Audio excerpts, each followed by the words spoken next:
Uncomfortable. She asked if it was uncomfortable. Like asking if swimming in molten metal might be slightly warm. Your cognitive patterns are extremely difficult to navigate, I managed diplomatically. Oh. She actually looked apologetic. Sorry. I was thinking about a lot of things. Should I try to focus on just one topic? I wanted to tell her that would not help, that the problem was not the quantity of thoughts but the fundamental alien nature of how those thoughts operated. But instead I just nodded weakly. Third session. Elena Vasquez. The security officer. This time I prepared myself. Mental exercises. Calming techniques. Reinforcement of my neural barriers. I approached her mind carefully, ready for chaos. Elena's mind was quiet. Eerily quiet. Disciplined. Organized. Finally, I thought, a human I can work with. Then I went deeper, and I realized the quiet was not peace. It was control. Forced, iron-willed control over the same screaming chaos that existed in every human, except Elena had learned to compress it, to weaponize it, to aim it like a missile at anything threatening her or her crew, and the second she sensed my presence in her thoughts, her mind instinctively responded with such overwhelming protective aggression that I actually felt physical pain from the psychic equivalent of being punched in the consciousness. I pulled back immediately. All four of my eyes watering. You good? Elena asked, expression neutral. Fine, I whisked. Completely fine. Director Plixener called me into her office after that session. She settled into her rest cushion, all 6 arms folded in that way that meant I was about to receive a lecture. Vesh-Kalar, your reports are concerning. You have characterized humans as cognitively unstable, psychologically dangerous, and fundamentally incompatible with standard telepathic protocols. That is accurate, Director. That is problematic. We need to establish proper communication. The collective is depending on this first contact to proceed smoothly. Can you complete your assessment or not? I hesitated. Professional pride word with survival instinct. I can complete it. Good. 2 more sessions. The engineer and the pilot. Then you file your comprehensive report, and we move forward with formal relations. 2 more sessions. I could do 2 more sessions. Probably. Maybe. Rick Kowalski, the engineer, was up next. I met him in a smaller room this time, just the 2 of us. He seemed friendly enough, constantly tinkering with something, fingers never still. So, brain stuff, he said, grinning. Let us do this. I reached out, made contact, and immediately wanted to scream again. Rick's mind was pure problem-solving fury. Every single thing he looked at, he was disassembling mentally, figuring out how it worked, how it could work better, how he could break it, fix it, improve it, weaponize it, or turn it into something completely different. His brain never stopped engineering. The chair I sat on. He was redesigning it. The light fixtures. Already improved in his head. Me. He was analyzing my biological structure and wondering if my neural tendrils could be adapted to interface with human computer systems. The man could not look at anything without trying to take it apart or make it better. It was exhausting just witnessing it. I disconnected after 2 minutes, trembling. That bad, huh? Rick asked sympathetically. How do you live like that? I asked. Your mind never rests. Never stops. How do you not go mad? He shrugged. Guess we are just built different. Built different. That was the understatement of the millennium. 1 more session. Jackson Hayes. The pilot.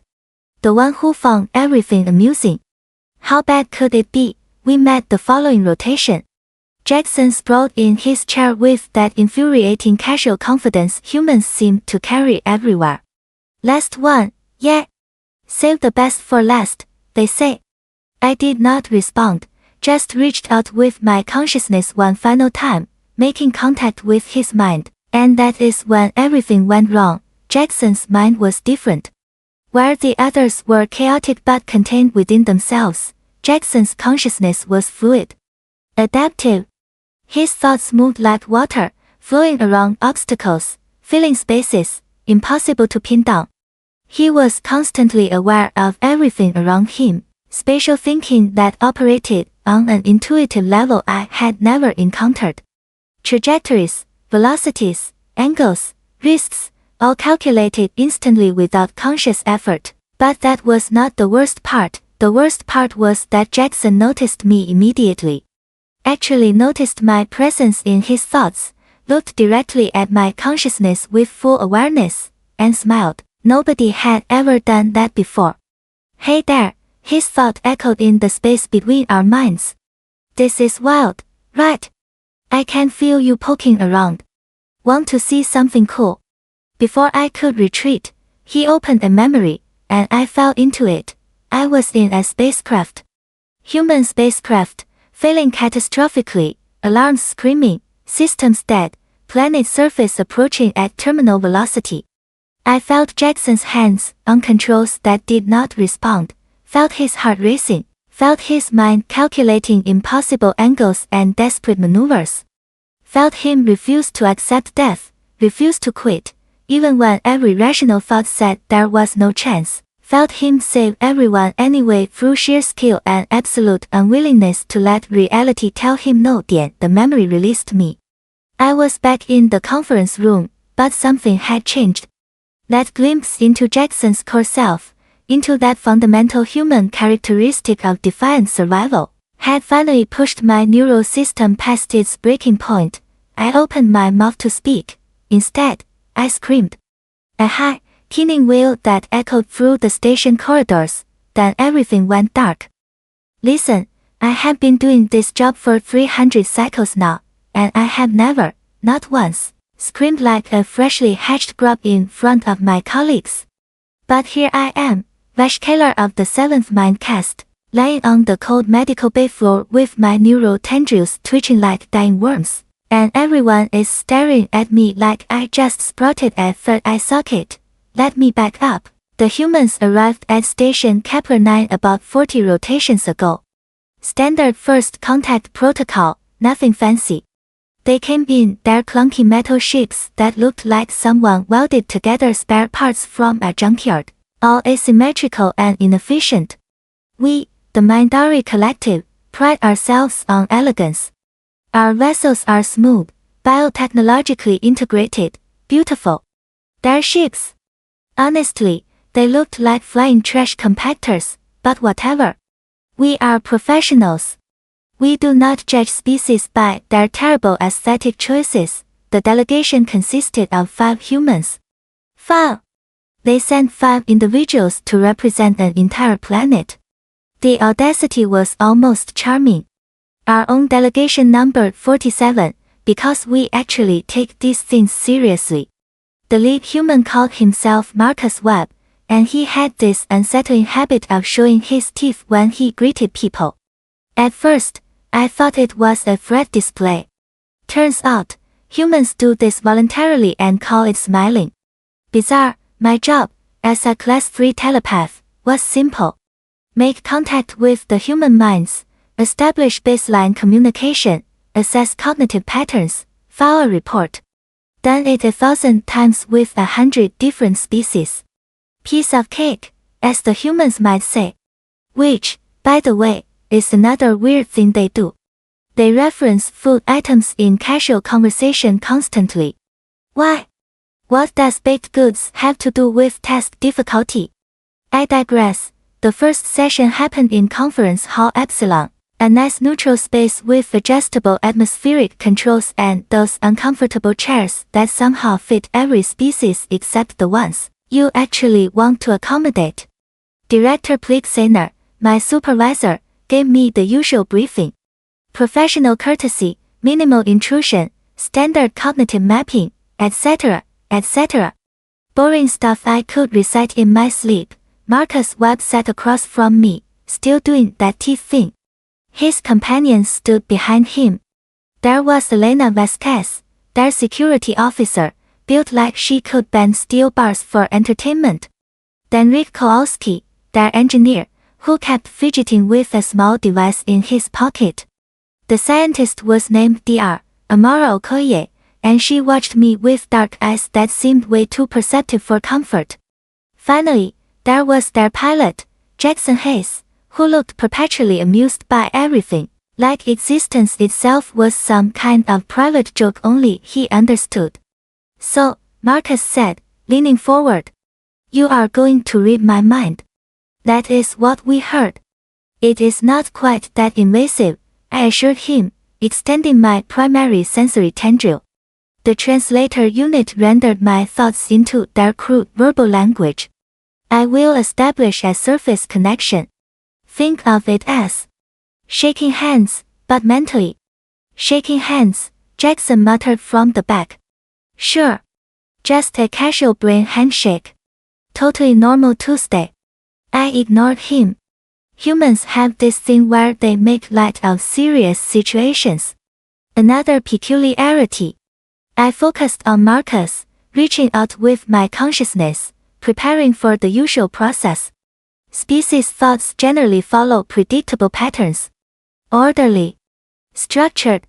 Sometimes chaotic, sure, but comprehensibly so. I made contact. Oh, sweet merciful word. Imagine standing at the edge of a compound, expecting to dip your toes in cool water, but instead you tumble face first into a raging hurricane made of fire, screaming, and every nightmare you have ever had compressed into a single moment.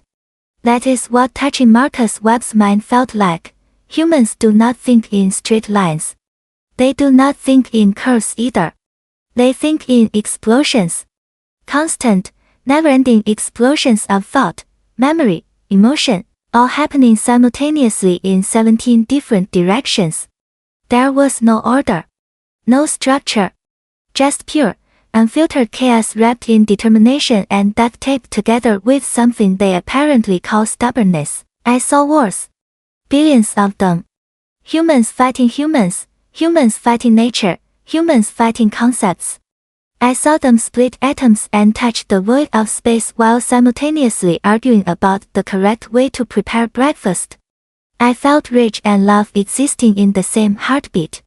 I watched memories of Marcus playing with small humans, children, while also processing tactical combat scenarios, while also remembering song lyrics, while also thinking about lunch. He was thinking about lunch while I was trying to establish first contact protocols, and beneath it all, beneath every thought and memory and emotion, there was this thing. This burning core of absolute refusal to quit. Humans do not surrender. They cannot. Something in their evolutionary psychology made them fundamentally incapable of accepting defeat. They would rather die than stop trying. The concept was so alien, so fundamentally opposed to every survival instinct we Mindari developed, that my mind simply could not process it. I tried to pull back. Could not. His thoughts grabbed onto my consciousness like hooks. Marcus was smiling wider now. "Everything okay there, Vesh-Kalar?" No. Nothing was okay. Everything was very much not okay. I saw deeper. Past the surface chaos. There were things buried in human psychology that no species should possess. Capacity for violence that would make predators weep. Capacity for sacrifice that defied logic. They were simultaneously the most destructive and most creative beings I had ever encountered. They made art while building weapons. They wrote poetry about death. They sang songs during wars. What kind of evolutionary path creates that? I finally managed to sever the connection, yanking my tendril back so hard I physically stumbled. My colleagues looked concerned. Director Plixena stepped forward, mandibles clicking with worry. Vesh-Kalar. Report. I needed to say something professional. Something diplomatic. Instead, what came out was, "They are insane. Completely, utterly insane." Marcus laughed. Actually laughed. "Yeah, we get that a lot. The session ended shortly after because I needed to go lie down in a dark room and question my career choices. But here is the thing. I am a professional, remember? I have training. I have protocols. So after my neural system stopped screaming at me, I filed my report, requested a follow-up session, and convinced myself that maybe I just caught Marcus on a bad day. Maybe human minds were not all like that. Spoiler alert, they absolutely were all like that. Second session, 3 rotations later, same location. This time I would connect with Dr. Amara Okoye. Scientists are usually calmer, right? More rational. Organized thinkers, wrong. So spectacularly wrong, Amara's mind was somehow worse. Where Marcus was chaotic action and determination, Amara was chaotic curiosity weaponized into sentience. She was thinking about quantum mechanics, her daughter's birthday party, xenobiology, and a recipe for something called gumbo simultaneously. Her brain was conducting 7 different thought experiments while composing a message to her family while analyzing my physiological structure while humming a melody internally. Humans multitask on a level that should not be biologically possible. I lasted 43 seconds before I had to disconnect. Interesting, Amara said, adjusting her glasses. Those ridiculous corrective lenses they wear instead of just fixing their vision properly. You looked distressed. Was the connection uncomfortable?